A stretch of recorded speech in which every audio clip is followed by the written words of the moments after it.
بسم الله الرحمن الرحيم.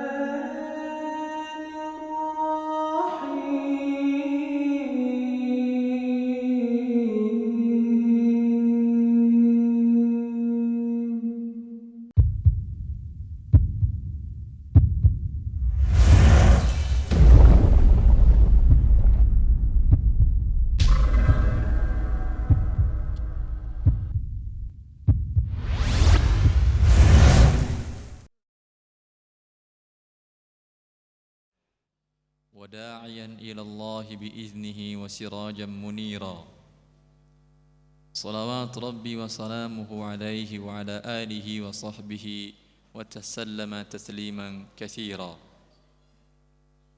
وبعد،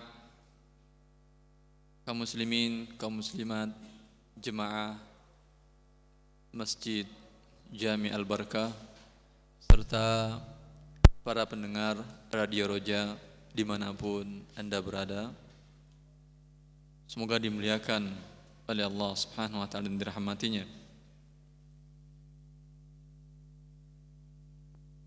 Kita masih membahas buku Harta Haram ini dan masih pada pembahasan pilar yang pertama yang menyebabkan sebuah transaksi itu diharamkan oleh Islam, yaitu pilar yang mengandung kezaliman. Maka sebuah transaksi yang mengandung kezaliman termasuk transaksi yang diharamkan dalam Islam. Sebelumnya telah kita bahas bahwa termasuk kezaliman adalah menerima upah jasa dari perbuatan yang diharamkan. Dan tampak kezalimannya jelas. Dan sekarang kita akan bahas sebaliknya. Upah dari jasa sebuah ibadah. Seorang melakukan ibadah, bolehkah dia mendapatkan upah dari jasa melakukan ibadah tersebut? Dalam hal ini, ibadah ada yang bersifat mahdhah, semata-mata ibadah. Ada ibadah yang bersifat tidak mahdhah. Ada di sana campuran atau berbaur dengan hal yang bukan ibadah, ya. Bercampur di antara ibadah mahdhah dengan tidak ibadah mahdhah. Yang ibadah mahdhah tadi ada yang fardu ain, wajib dilakukan oleh seseorang, ya.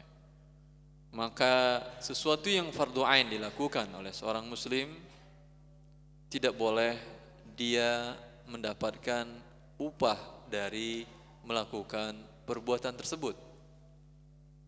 Wajib dia melakukan itu. Kemudian setelah itu dia lakukan, dia minta upah kepada seseorang, maka tidak sah upah yang diambil dari imbalan melakukan ibadah yang wajib tadi. Dalam hal ini, para ulama kita menukil sudah ada kesepakatan ijma' para ulama terdahulu bahwa imbalan dari ibadah mahdhah ini yang fardu ain dia lakukan tidak sah dan tidak halal bagi dia, termasuk harta haram. Ibnu Qudamah mengatakan dalam kitabnya Al-Mughni, wa amma ma la yata'adda naf'uhu fa'ilahu min al-ibadatil mahdhah kasiyami wa salatil insani li nafsihi fala yajuzu akhdhul ajri 'alayha bighairi khilafin. Adapun sesuatu yang manfaat dari perbuatan sesuatu tersebut hanya untuk pelakunya saja. Termasuk perbuatan itu ibadah yang mahdhah, seperti puasa dan sholat. Puasa dan sholat. Manfaat dari puasa dan sholat untuk siapa? Pelakunya saja. Tidak bisa dipindahkan kepada orang lain. Ya. Maka tidak boleh dia mengambil upah. Fala yajuzu akhzul ajri. Tidak boleh dia mengambil upah dari perbuatan ibadahnya ini. Bi ghairi khilaf, tidak ada perbedaan pendapat para ulama dalam hal ini. Al-Kasani, ulama dalam mazhab Hanafi, dalam bukunya Bada'i as-Sana'i' juga mengatakan hal yang sama, bahwa persyaratan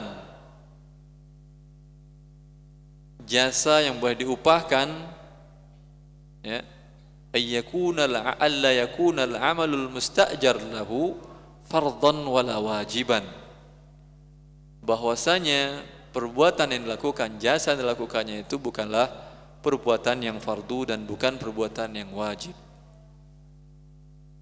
bagi orang yang diupah sebelum ada akad ijarahnya. Fa in kana fardhan aw wajiban qabla al-ijarati lam tasihha al-ijaratu. Bila ibadah tersebut wajib dilakukan sebelum ada akad ijarah, sewa menyewa, maka kemudian dilakukan akad sewa menyewa, ini uang, silahkan Anda lakukan sholat atas nama saya. Lam tasihul ijarah, tidak sah ijarahnya, sewa menyewanya. Ya. Ini dijelaskan oleh para ulama, kita tidak ada khilaf dalam hal ini, semuanya sepakat. Maka dalam masalah sholat, Anda bayar orang untuk melakukan sholat atas diri Anda, ya, Anda punya hutang sholat umpamanya, kemudian minta orang 10 orang, masing-masing dibayar sekian, tidak bisa. Karena ibadah ini ibadah mahdhah, tidak bisa digantikan oleh orang lain. Ya. Maka sewa menyewa, upah yang diberikan tidak halal, karena dia menzalimi orang yang memberikan uang. Andai katakan bahwa A menyewa B, B kata si A, tolong lakukan sholat zuhur atas nama saya, ini uang 1 juta. Lalu si B sholat zuhur atas nama A. Gugurkah kewajiban A? Tidak. Tapi kewajiban B gugur apa tidak? Iya. Gugur kewajiban sholat zuhur dia. Kewajiban A tidak gugur, kewajiban B gugur, ya, dia telah melakukan sholat dan dapat uang lagi 1 juta. Karena faedah atau manfaat dari perbuatan dia la yata'adda, ghairu muta'addi, hanya khusus untuk yang melakukannya saja. Ya. Maka dengan demikian tidak sah akad sewa menyewa dalam perbuatan ibadah yang sifatnya mahdhah.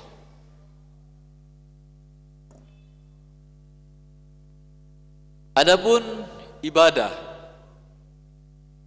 yang bisa manfaatnya diterima oleh orang lain dan dirasakan oleh orang lain, seperti ibadah mengajarkan Al-Quran. Ibadah kan mengajarkan Al-Quran? Iya, ibadah yang paling mulia. Rasulullah SAW, khairukum man ta'allama Al-Qur'ana wa 'allamah. Orang-orang yang terbaik di antara kalian adalah orang yang pelajari Al-Quran dan mengajarkan Al-Quran.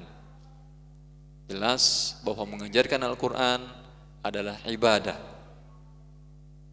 Akan tetapi manfaat dari ibadah ini dapat dinikmati oleh pelajar yang belajar Quran tadi. Bisa dia membaca Al-Quran. Bagi pengajar adalah ibadah, ya. Bagi yang belajar selain beribadah, dia dapat manfaat lain, dapat bisa membaca Al-Quran. Atau manfaat yang lain, seperti ya mengajarkan ilmu-ilmu keislaman, mengajarkan hadis, fikih, tafsir dan lain-lain. Bagi dia mengajarkan merupakan taqarrub kepada Allah Subhanahu wa taala, ibadah kepada Allah Subhanahu wa taala. Dan bagi yang belajar mendapatkan manfaat dari belajar tersebut, tahu dia sesuatu yang diharamkan oleh Allah, atau tahu dia perintah-perintah Allah sehingga dilakukan, tahu dia larang-larang Allah sehingga dia hentikan, atau menyampaikan fatwa. Anda ada kasus dalam kehidupan Anda dan ingin tahu hukum Allah dalam hal ini. Bila dikatakan oleh mufti tadi hukumnya adalah boleh, Anda lakukan. Bila dikatakan oleh dia tidak boleh, maka Anda hentikan. Maka pemberian fatwa tadi adalah ibadah bagi dia, ya, mengajarkan manusia. Untuk ibadah yang ini, yang ada manfaatnya bagi orang lain, apakah boleh mengambil imbalan atau tidak? Kalau yang pertama tadi jelas tidak boleh, ya. Nah sekarang ada manfaatnya untuk orang lain. Bolehkah dia mengambil imbalan atas jasa yang diberikannya ataukah tidak? Dalam hal ini ada kesepakatan para ulama. Bila imbalan atau gaji itu diberikan oleh pihak ketiga, ya, diberikan oleh pihak ketiga, bukan oleh murid yang belajar, tapi oleh pihak ketiga. Seperti zaman dahulu Baitul Mal, ya. Zaman sekarang mungkin dia menjadi pegawai negara, penyuluhan keagamaan, atau dia diberikan dana atau biaya hidup atau gaji oleh lembaga sosial yang ada keterikatan kafalatul du'at. Sebuah lembaga sosial mengangkat dia, ya, Jamiah Khairiyah mengangkat dia untuk menjadi dai. Silakan Anda menyampaikan dakwah Anda mengenai kebutuhan keseharian Anda, kami yang menanggung, kami berikan Anda mukafaah atau imbalan sekian per bulan. Ini sepakat para ulama hukumnya boleh dan tidak ada khilaf. Atau bisa disamakan dengan lembaga sosial ini panitia atau pihak penyelenggara, ya. Atau juga bisa disamakan dengan ini seseorang yang berikan dan tanpa ada akad ijarah. Terkadang dia memberikan, terkadang dia tidak memberikan, ya. Terkadang ada dan terkadang tidak, terkadang banyak, terkadang sedikit. Ini akadnya bukan ijarah. Karena bila akad ijarah itu harus jelas berapa. Dan setelah jelas berapanya, karena bila tidak jelas berapanya dari awal, termasuk gharar. Dan Rasulullah SAW melarang jual beli gharar. Upah, sewa menyewa juga bagian dari jual beli, tukar jasa dengan uang, ya. Dalam hal ini para ulama sepakat boleh, karena para sahabat dan para ulama terdahulu mereka mengambil ataya dan diberikan arzak, diberikan uang tunjangan kehidupan mereka dari Baitul Mal, dari kas negara, ya. Masing-masing mereka mendapatkan hal tersebut dan tidak masalah, ya, tidak ada khilaf para ulama tentang hal tersebut. Yang menjadi permasalahan, menjadi khilaf para ulama, yaitu akad sewa menyewa antara seorang pemberi jasa yang jasanya ini adalah ibadah dengan pemakai jasa ibadahnya tadi. Yang ibadah kita katakan yang ada manfaatnya untuk pihak pemberi jasa, ya. Seumpamanya ada sebuah keluarga atau sekelompok orang datang minta kepada seorang yang mengerti membaca kitabullah atau mengerti agama Allah Subhanahu wa taala. Lalu dia mengatakan, Ustadz, tolong ajarkan kami ini Al-Quran atau ini. Setiap kedatangan Ustadz kami berikan imbalan sekian. Umpamanya dikatakan 100.000, 200.000 tergantung kesepakatan. Lalu Ustadznya mengatakan, wah itu kurang, 200 lah, atau 300, atau 2,5 atau 3,5. Terjadi tawar menawar. Kata pihak tersebut, ya baik. Ini sekarang akad. Bisa dibedakan dengan yang pertama. Tadi pertama tidak ada akad. Ustadz, tolong isi kajian. Tidak ada akad dikasih biaya atau dikasih honor kan? Ternyata ustadznya pulang dan salaman dengan saudaranya, salam, dan tidak dikasih apa-apa. Tidak boleh ustadznya menuntut. Dan tidak menjadi kewajiban bagi yang penerima jasa ustadz tadi untuk memberikannya. Karena kesepakatannya dari awal apa? Cuma memberikan pengajian atau memberikan mengajarkan Al-Quran. Berbeda dengan kasus yang kedua ini. Memang pihak panitianya atau pihak penerima jasanya dari awal menjelaskan, kami beri sekian. Dan ustadznya pun menawar. Kalau menurutnya kurang minta naik, kalau lebih mungkin minta kurang, nggak tahu, tapi jarang mungkin. Tapi kalau kurang minta naik. Ya, ini tawar menawar, ini akad. Setelah nanti selesai, tidak minta ustadznya kewajiban bagi yang pemakai jasa untuk memberikan upah dia. Karena di awal sudah ada kesepakatan. Tidak dibayar oleh mereka sekarang, akan dibayar mereka kapanpun juga. Karena menjadi hutang atas diri mereka. Karena dari awal sudah ada akad kesepakatan. Ya, berbeda dengan kasus yang pertama tadi kan. Ya, yang kedua ada akad. Jelas berapanya. Kasus yang kedua ini khilaf para ulama. Kalau yang pertama tidak ada khilaf para ulama. Ya. Berdasarkan dahulunya para sahabat menerima, para tabi'in menerima ataya al-arzaq, pemberian dari Baitul Mal. Yang kedua ini yang ada khilaf para ulama, boleh atau tidak bolehkah akad yang seperti ini? Sebagian para ulama dalam mazhab Hanafi dan Hambali mengatakan tidak boleh. Kalau akadnya akad yang kedua, akad sewa menyewa, tidak boleh. Kalau tidak boleh, berarti tidak halal bagi pemberi jasa tadi untuk menentukan upah dan menerima upah. Jelas, kalau yang pertama tidak ada masalah.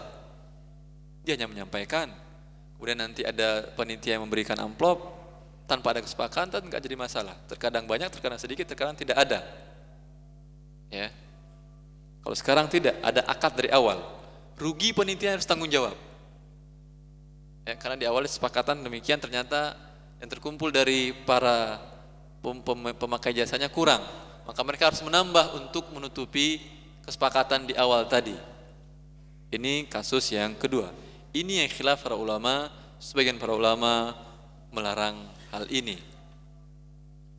Mereka mengatakan bahwasanya para anbiya, para nabi Allah Subhanahu wa taala, Rasulullah, dalam menyampaikan dakwah mereka selalu mengatakan, "Wa ma as'alukum 'alaihi min ajr." Allah mengatakan, "Ulaika alladzina hadallah fabihudahu muqtadih. Qul la as'alukum 'alaihi ajra in huwa illa dzikra lil 'alamin." Mereka para rasul itu adalah orang-orang yang telah diberi petunjuk oleh Allah, maka ikutilah oleh kalian petunjuk mereka. Katakanlah ya Muhammad, la as'alukum alaihi ajra. Saya menyampaikan dakwah ini tidak meminta upah kepada kalian. In huwa illa dzikra lil 'alamin. Apa yang saya sampaikan ini hanyalah peringatan untuk alam semesta. Nabi Nuh juga mengatakan kepada umatnya, "Wa ya qaumi la as'alukum 'alaihi mala in ajriya illa 'ala Allah." Nuh mengatakan, "Hai kaumku, aku tiada meminta harta benda kepada kamu sebagai upah dari seruanku. upahku hanyalah dari Allah. Nabi Hud juga mengatakan kepada kaumnya, ya qaumi la as'alukum alaihi ajra in ajriya illa 'ala alladhi fatarani afala ta'qilun. Hai kaumku, aku tidak meminta upah kepadamu atas seruanku ini. Upahku tidak lain hanyalah dari Allah yang telah menciptakanku. Maka tidakkah kamu memikirkannya? Ya. Nabi Saleh mengatakan kepada kaumnya juga, wa ma as'alukum alaihi min ajr in ajriya illa ala rabbil alamin. Dan aku tidak meminta upah kepada kalian atas dakwah ini. Upahku tidak lain hanyalah dari Allah, Tuhan semesta alam. Nabi Lut juga mengatakan hal yang sama. Wa ma as'alukum alaihi min ajr in ajriya illa ala rabbil alamin. Dan sekali-kali aku tidak minta upah kepadamu atas dakwah ini. Upahku tidak lain hanyalah dari Allah, Tuhan semesta alam. Nabi Syuaib juga mengatakan hal yang sama. Wa ma as'alukum alaihi min ajr in ajriya illa ala rabbil alamin. Dan aku sekali-kali tidak minta upah kepadamu atas dakwah ini. Upahku tidak lain hanyalah dari Tuhan semesta alam. Ya. Allah juga mengisahkan tentang seseorang yang menyuruh kaumnya agar mereka mengikuti para rasul. Mereka mensifati para rasul tersebut tidak meminta upah. Mereka mengatakan, wajaa min aqsal, Allah mengatakan, wajaa min aqsal madinati rajulun yas'a. Qala ya qaum ittabi'ul mursalin ittabi'u man la yas'alukum ajran wa hum muhtadun. Dan datang dari ujung kota seorang laki-laki datang bergegas, kemudian mengatakan kepada kaumnya, hai kaumku, ikutilah para rasul tersebut. Ikutilah orang-orang yang tidak meminta upah balasan dari kalian. Mereka adalah orang-orang yang mendapat petunjuk. Ya. Maka ini merupakan dalil dari pendapat yang pertama, yang mengatakan tidak boleh dia meminta upah. Kalau yang pertama minta upah apa tidak, kasus yang pertama? Tidak, dia tidak minta upah, tetapi kemudian diberikan sepihak. Berbeda antara diberikan sepihak dengan meminta upah, berarti ada akad kesepakatan. Dalil mereka mengatakan tidak boleh karena berdasarkan para nabi, para rasul tidak meminta upah dari dakwah mereka. Tapi menurut pendapat yang kedua yang mengatakan boleh, dalil ini tidak bisa digunakan. Kenapa? Karena dakwah para nabi tersebut ditujukan kepada orang yang memang tidak mengikuti dakwah mereka, yang kafir, ya, non muslim. Ya. Kalau minta upah, kira-kira mereka memberi upah apa tidak? Tidak akan memberi upah. Ya, tidak akan memberikan upah untuk itu. Ya, jadi ada perbedaan antara ini dengan antara yang akan kita jelaskan, yang mengajarkan Al-Quran. Ya.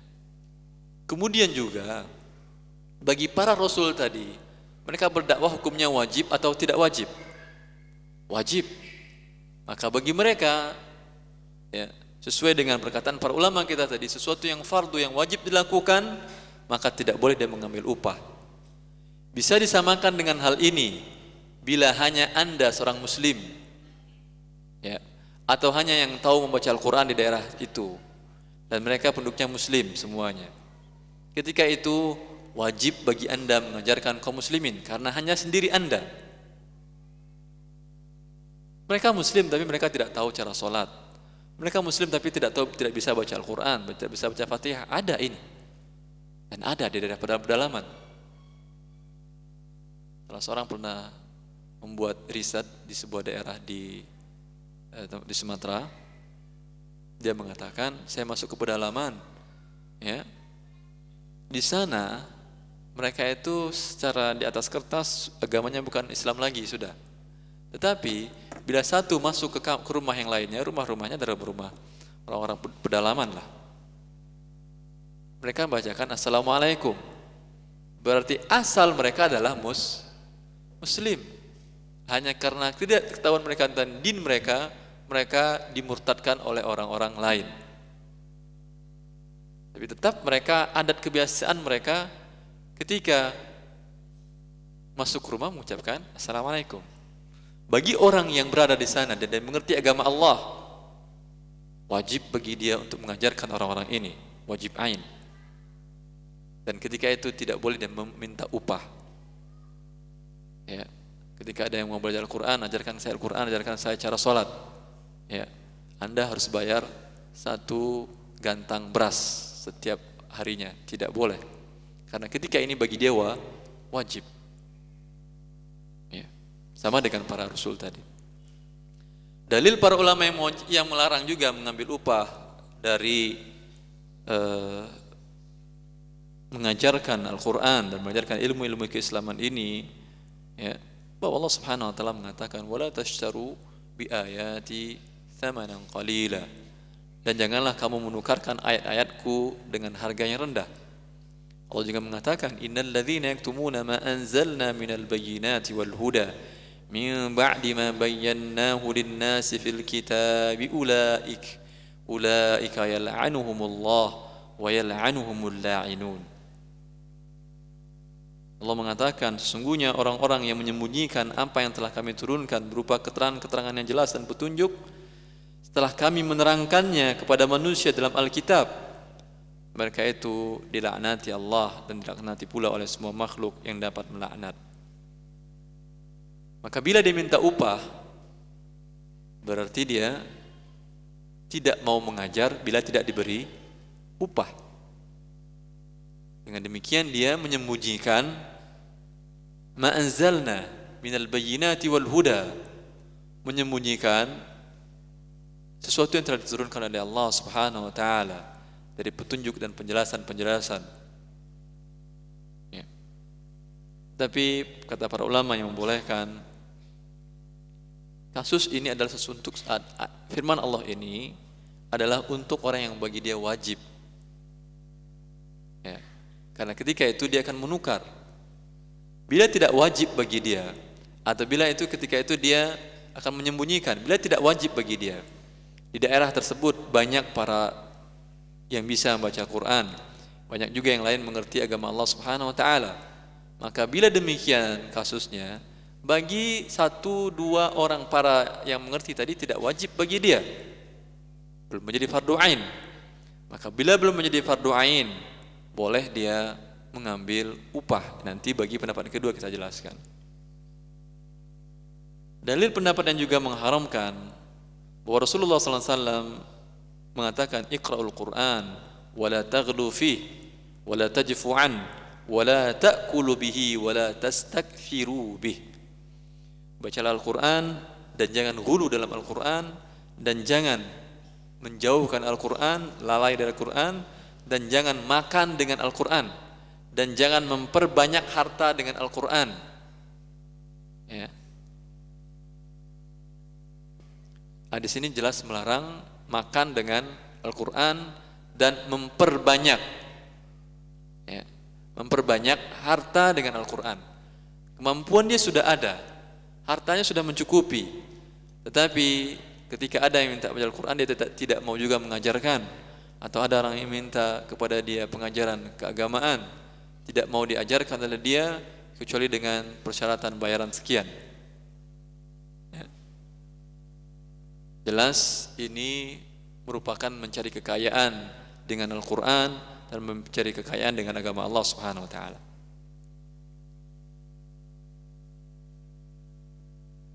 Ulama yang lain, ulama dalam mazhab Maliki dan Syafi'i, membolehkan mengambil upah dari perbuatan-perbuatan tadi.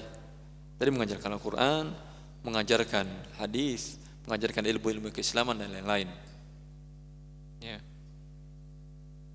Di antara dalil yang menjadikan pegangan mereka, ini upah ya, kontrak umpamanya mengajar Al-Quran di sebuah lembaga.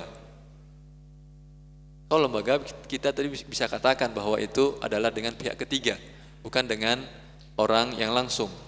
Kalau yang langsung datang dia kepada pemakai jasa Anda, langsung datang mengatakan, ya, Kami kontrak Anda untuk mengajarkan kami sampai bisa baca Al-Quran, kami bayar sekian. Ya, itu jelas kontrak. Kalau tidak, dia hanya mengatakan ajarkan kami Al-Quran. Sudah, dia mau mengajarkan. Kemudian terkadang diberi, terkadang tidak, terkadang ada, kadang banyak, terkadang sedikit. Itu lain seperti yang pertama telah kita jelaskan. Dalam pendapat Malikiyah dan Syafi'iyah mereka mengatakan walaupun dalam status kontrak, ya, tetap hukumnya boleh. Ya, tetap hukumnya boleh. Berdasarkan hadis dari Ibn Abbas yang diriwayatkan, ya, oleh Bukhari tentang kisah kepala suku yang disengat hewan berbisa. Para sahabat ini melewati sebuah perkampungan, ya, dan minta makan kepada mereka, tidak dijamu, ternyata mereka tidak menjamunya. Kemudian mereka berlalu dan mereka mempunyai firasat bahwa para sahabat ini berwajah lain, berpenampilan lain. Sepertinya mereka memiliki sesuatu yang tidak mereka miliki. Ya, ternyata kebetulan kepala suku mereka, tokoh mereka terkena sengatan hewan berbisa. Maka mereka meminta sahabat yang telah mulai meninggalkan kampung mereka untuk mau kembali untuk mengobati kepala sukunya. Lalu sahabat ini mengatakan, saya akan obati dia, saya akan bacakan mantra, tapi dengan syarat berapa upahnya. Terjadilah kontrak, akad, transaksi, sekian ekor kambing bila dia sembuh. Maka kembalilah dia dan dibacakan olehnya Al-Fatihah saja pada kepala suku yang sakit ini. Setelah Al-Fatihah selesai, kepala suku ini bangkit seolah-olah tidak pernah sakit sebelumnya. Dan mereka pun memenuhi kontrak mereka dan diberikan mereka kambing seperti yang disepakati di awal. Ya. Lalu sebagian mereka makan, sebagian mengatakan nanti ketika bertemu Rasulullah, maka dibawa kepada Rasulullah SAW dan diberitahukan kepada Rasulullah SAW di Madinah. Maka Rasulullah mengatakan, Inna haqqa ma akhadhtum alaihi ajra kitabullah. Sungguhnya upah yang paling pantas untuk kalian terima adalah imbalan dari Al-Quran. Tadi dia membaca Al-Quran. Ya. Wajib apakah tidak bagi dia baca Al-Fatihah tadi? Tidak. Ada manfaatnya apa? Tidak. Ada manfaatnya sebagai ruqyah, sebagai mantra, dan buktinya orang itu langsung sembuh. Ya. Dan ada di sana transaksi tadi, dan diberitahukan kepada Rasulullah. Rasulullah mengatakan, Inna ahaqqa ma akhadhtum alaihi ajra kitabullah. Yang paling pantas kalian ambil upah dari sebuah pekerjaan adalah mengajarkan kitabullah. Dalilnya kuat sekali.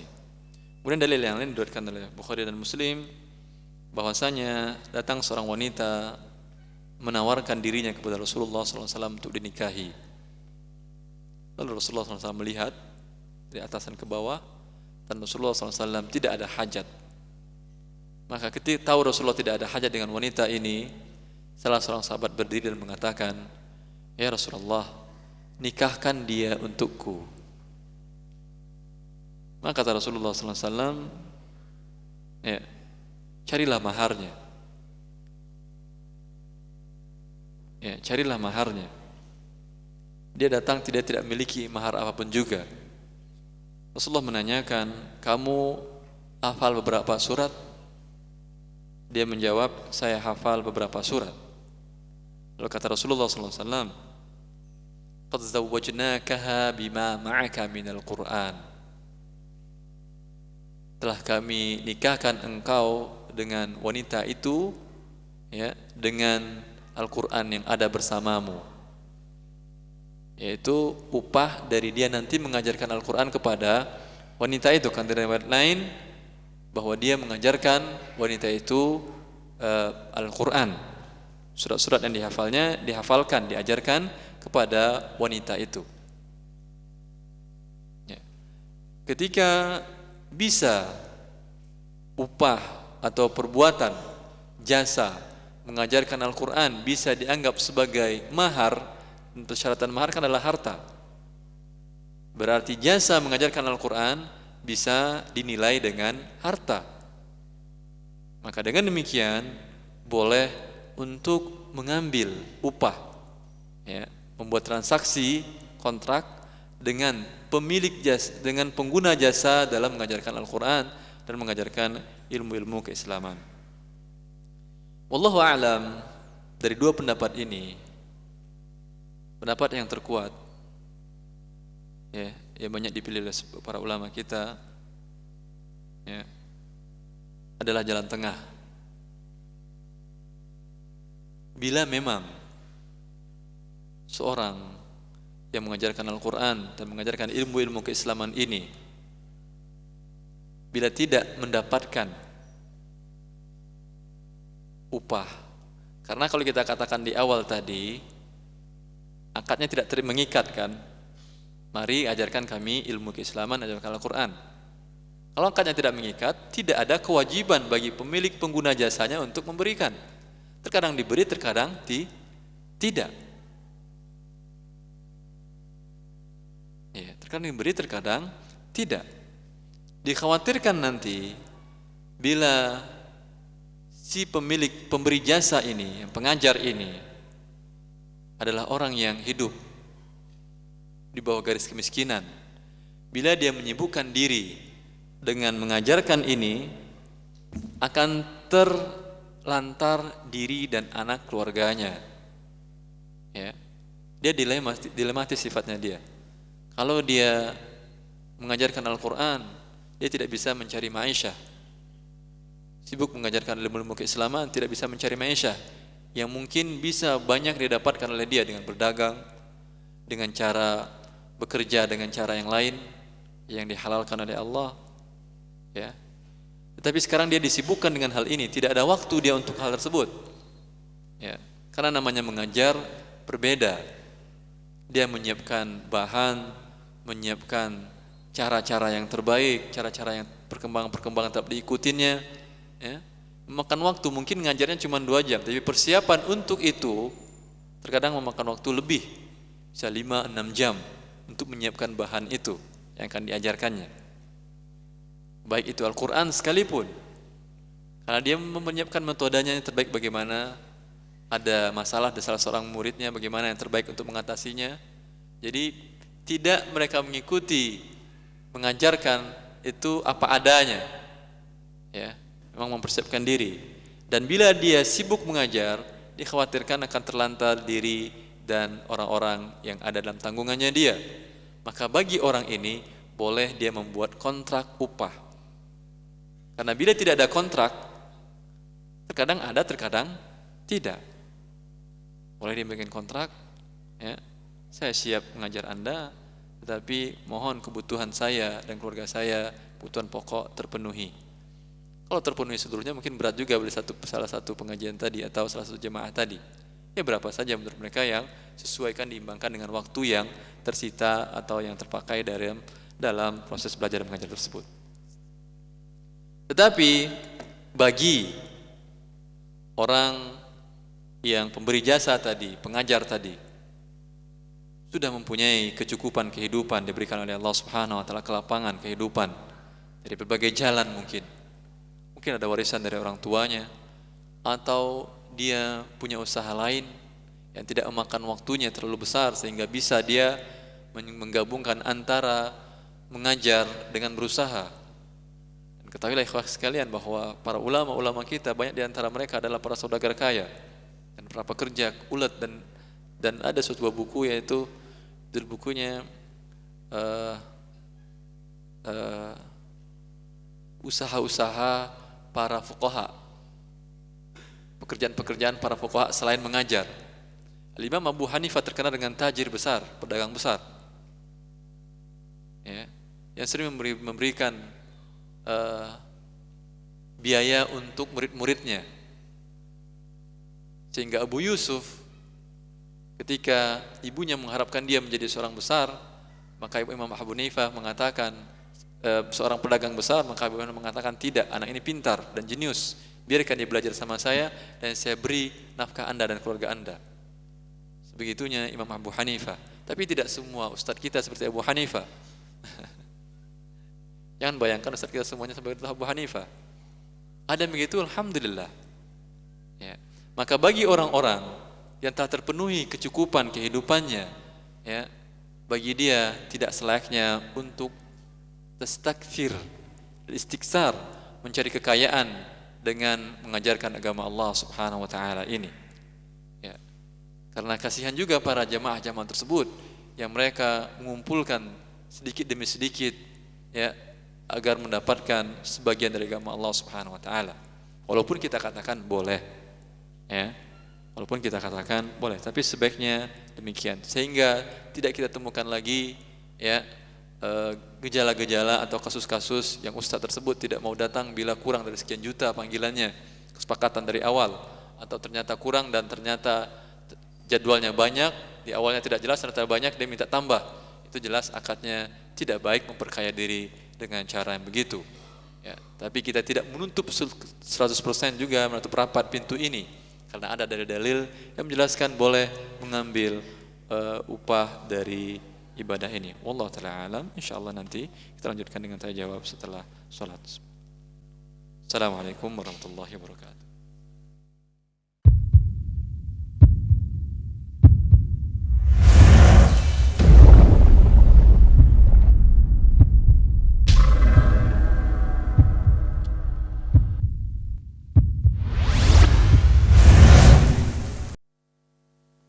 Assalamualaikum, Waalaikumsalam, apa hukum kita berdagang sedangkan masih belum tahu akan hukum-hukum perdagangan secara syar'i? Kita jelaskan bahwasanya seseorang wajib mempelajari apa yang dibutuhkan dia pada saat itu.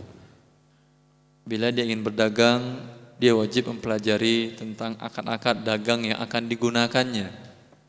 Sekurang-kurangnya dia tanyakan tentang perdagangan yang dilakukan sekarang. Dia akan melakukan perdagangan bentuknya begini. Sampaikan kepada ahli zikir, biar ahli zikir mengatakan boleh atau tidak. Bila dikatakan dia tidak, mungkin dia carikan solusi lain yang lebih baik bagi anda secara din, secara syar'i, dan juga mungkin lebih menguntungkan secara duniawi. Ya. Maka kewajiban untuk mempelajari di sini tidak mesti anda harus umpamanya belajar akad jual beli dari A sampai Z, karena ini sangat sulit sekali. Ya, karena kita katakan bahwa mempelajari akad muamalat sangat sulit sekali, banyak pembahasan-pembahasannya. Maka daripada anda terlalu repot, kalau umpamanya harus ngerti dulu tentang muamalat, mungkin 5 tahun anda belajar muamalat baru mulai dagang. Kapan lagi anda membiayai diri dan keluarga anda? Cukup transaksi yang akan anda lakukan ini. Ustaz, saya akan melakukan transaksi contohnya begini. Halalkah atau tidak? Dia katakan umpamanya tidak. Lalu bagaimana solusinya agar halal? Robah jadi begini. Atau dia katakan halal. Sudah anda lakukan. Bila nanti menemukan cara transaksi baru lagi, ada yang membeli kepada anda dengan cara yang lain lagi. Tadi ada yang membeli, berbeda dengan cara ditanyakan pertama. Tanyakan lagi kepada ustadz tadi. Ustadz, ini ada yang beli dengan cara begini. Halal atau tidak? Ustadz menjawab halal. Dengan demikian cukup, ya, bagi anda untuk bisa melakukan transaksi perdagangan dan anda selamat dari hal-hal yang diharamkan oleh Allah Subhanahu wa taala.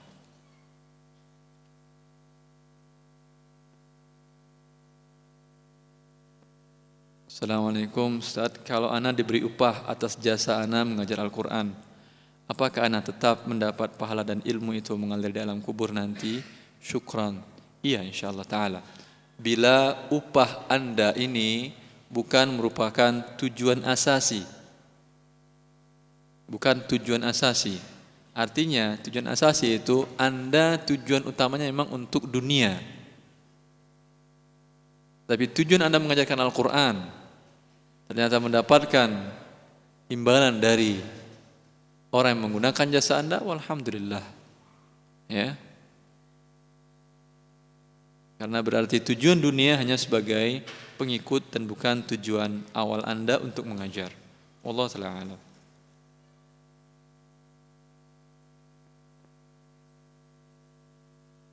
Pertanyaan dari pendengar Radio Roja dari Kalimantan Barat. Assalamualaikum Ustaz, apa boleh mengambil upah bagi khatib yang biasa diberikan kepadanya? Ya. Sama permasalahannya jadi khatib.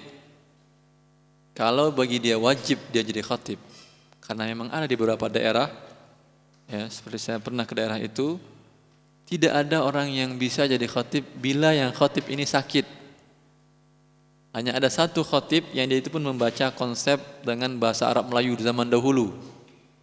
Kalau dia sakit atau ada uzur, orang tidak Jumatan. Kalau tidak muncul 1-2 hari itu, orang nggak ada satu pun datang sholat Jumat sudah. Nggak ada yang mau berani jadi khatib.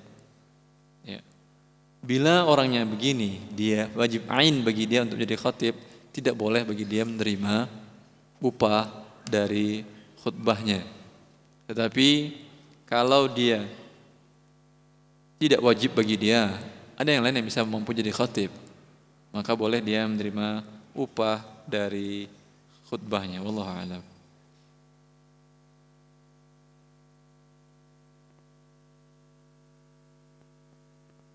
Assalamualaikum. Waalaikumsalam. Bagaimana hukumnya masjid yang menganggarkan upah bulanan terhadap imam sholat fardu di masjid tersebut? Syukran. Dari pendengar Radio Roja di Pondok Gede, Abu Haikal. Ya. Kalau upah ini diberikan oleh pihak ketiga dan oleh negara umpamanya, itu baik sekali, tidak masalah. Seperti di beberapa negara, seperti di Saudi Arabia, itu imam masjid, khatib, itu mendapat gaji dari negara. Ya, dengan demikian bisa ditunjuk imam khatibnya yang benar. Tidak asal kemudian berani maju, tampil, kemudian membaca dengan bacaan yang salah, kemudian khutbah asal keluar dari mulutnya saja tanpa menyiapkan, tanpa mengetahui mana yang benar dan mana yang salah. Ya. Bila ini memungkinkan sangat baik sekali. Bila tidak seperti ini, umpamanya pihak pengurus masjid atau dewan kemakmuran masjid yang memang menunjuk salah seorang imam, ya, bisa disamakan dengan yang tadi, dengan negara tadi, karena dia meluangkan waktunya. Dengan demikian bila dia telah menerima kontrak ini, tidak boleh bagi dia untuk melanggar akadnya dia. Aufu bil uqud, ya, aufu bil uqud, dia wajib memenuhi akadnya. Tidak boleh bila alasan uzurnya tidak syar'i untuk meninggalkannya. Dan bila meninggalkan dia harus bertanggung jawab, mencari penggantinya dan memberikan upah kepada penggantinya. Dan saya masih ingat waktu masih mahasiswa di sana, terkadang ditunjuk menjadi pengganti, imamnya pun terkadang memberikan bagian dari gajinya kepada kita. Ya.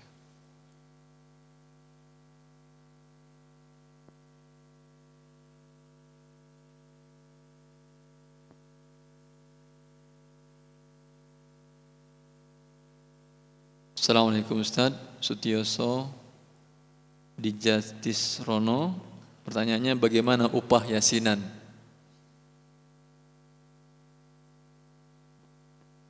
Maksudnya membuat grup yasinan begitu, kemudian menerima jasa layanan bacaan yasinan. Ya. Perbuatan ini, perbuatan membaca yasinan pada saat kematian, ya, atau pada saat ke-7, ke-40 hari dan selanjutnya adalah perbuatan tidak ada contoh dari Rasulullah SAW. Bid'ah ini, jelas bid'ah. Perbuatannya ini tidak dianjurkan oleh agama Allah Subhanahu Wa Taala. Apalagi dia menerima upah dari perbuatan yang tidak dibolehkan. 2 kali kezalimannya, perbuatannya telah tidak dibolehkan, kemudian minta upah dari perbuatan yang tidak dibolehkan ini. Ya. Maka kezalimannya jelas 2 kali. Semoga Allah menunjuki kaum muslimin dan menunjuki kita semuanya kepada jalan yang diridhoinya.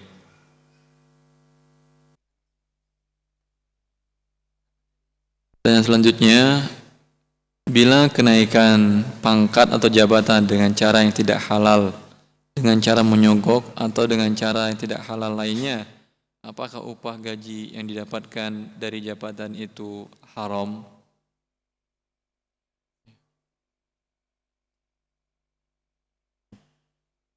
Wallahu ta'ala alam. Ya, bila sesuatu larangan ya, berkaitan langsung dengan akad, tidak terpenuhi akad tersebut, ya, tidak terpenuhi rukun dan persyaratannya, itu menyebabkan bahwasanya tidak terjadi perpindahan barang, akadnya tidak dibenarkan. Bila dia dilarang, ya, bukan karena zatnya, tapi karena ada sifat yang lain, yang dia bukan bagian rukun daripada perbuatan tersebut, maka keharamannya adalah keharaman pada yang dilarang itu, tidak terlarang akad yang dilakukan. Dalam kasus ini, kenaikan pangkat dengan cara menyogok, dengan cara tidak halal yang lain, apakah dia berhak untuk naik pangkat atau tidak? Bila secara hitungan peraturannya dia sudah berhak naik pangkat, tetapi dia tidak mungkin untuk bisa naik pangkat begitu saja sebelum melakukan hal-hal yang tidak dihalalkan ini, ya, maka tidak akan berdampak ini kepada kehalalan daripada gajinya nanti, karena dia berhak untuk mendapatkan itu, ya. Berbeda kalau sama sekali tidak berhak, ya, ada orang yang lebih berhak untuk mendapatkan pangkatnya jabatan itu, tetapi sengaja dia mendahuluinya dengan memberikan sogok atau riswah, maka ini berdampak kepada tidak halalnya gaji yang diterima dari jabatan tersebut. Wallahu ta'ala alam. Assalamualaikum warahmatullahi wabarakatuh.